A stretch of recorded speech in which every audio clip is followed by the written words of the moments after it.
So when the world is a day of service in Bakersfield have to do with a massive multi-million-dollar lawsuit against a major bank? Well, you might be surprised.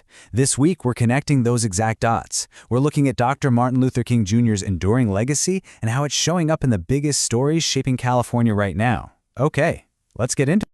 You've probably heard this quote from Dr. King before, right? Everybody can be great because everybody can serve. But it's so much more than just a nice thing to say. It's really this radical idea that greatness isn't about your job title or how much money you have. It's about what you do for other people. And that idea is the lens we're going to use to understand what's really happening in California this week. So here's our game plan. First, we'll dive into two really powerful ways Dr. King's legacy is absolutely alive and kicking in California.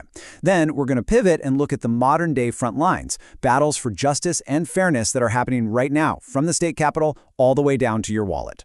First up, this idea of a day on, not off. I mean, what does that really mean in practice? Let's take a look at how communities are totally redefining Martin Luther King Jr. Day, moving beyond just remembering the man to actively building the world he dreamed of. You know, this slide really shows the evolution, doesn't it? For a long time, MLK Day might have been about speeches, ceremonies, a day of quiet reflection, which is important. But now we are seeing this huge shift. Communities are trading that passive remembrance for active, hands-on service, literally getting their hands dirty to help with real needs right now. And this isn't just in one place. It's happening all across California. In Bakersfield, you've got service projects bringing young people and their elders together. Down in LA, volunteers are tackling everything from food insecurity to making neighborhoods more beautiful. But for some people, like Adrienne Shelton of PG&E up in Oakland, this whole commitment is so personal. Her father grew up in the segregated South, and inspired by his experiences, she doesn't just serve on one day. She's made it a mission all year round. Okay, so now let's talk about the other side of that coin. Because as Dr. King's work evolved, he really started to focus on economic justice, a fight that is, believe me, just as relevant today as it was back in the 1960s. This is all about the dream and the dollar, and the idea that you really can't have one without the other. The famous civil rights attorney Ben Crump brought up this quote from Dr. King recently, and it just hits so hard. What does it mean to eat at an integrated lunch counter if you can't buy a hamburger and a cup of coffee? Think about that. What good are your legal rights if you can't actually afford to use them? It proves that financial stability isn't just a money issue, it's a fundamental civil rights issue, period.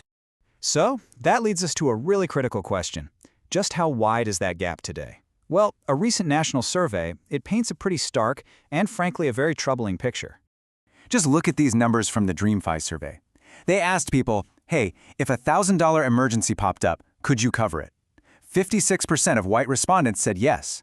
But for black respondents, that number just plummets to 41%. And that 15-point gap, that isn't just a statistic on a chart. It represents millions of families who are one flat tire, one medical bill, one single unexpected crisis away from financial disaster. But here is a really powerful sign of hope. That same survey found that a staggering 79% of black respondents had gone out and actively looked for financial education in just the last 6 months. This is not a community that's giving up. No way. It's a community that is hungry for the tools to build a more stable, more prosperous future. And that's what brings us to the bigger picture here.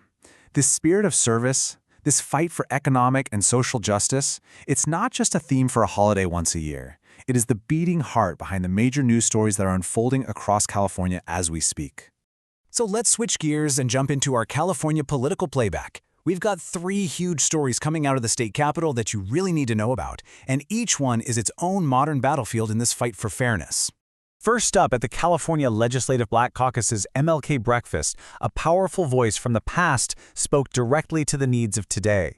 The former chairwoman of the Black Panther Party, Elaine Brown, connected the party's famous community programs like free breakfast for kids directly to today's affordable housing crisis. And she's not just talking about it. She's building the Black Panther Apartments, a project in Oakland for 100% affordable housing.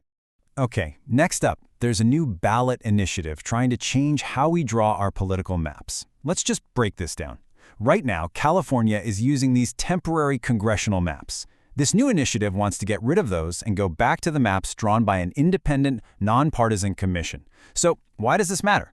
Well, it's about making sure our elections are fair and that our reps are chosen by us, the people, not by politicians drawing districts to keep themselves in power.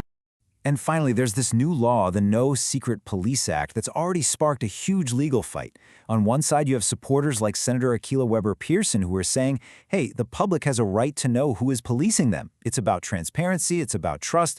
But on the other side, the Department of Justice is actually suing, saying the ban puts federal agents in danger. It's that classic tug of war between public accountability and officer safety.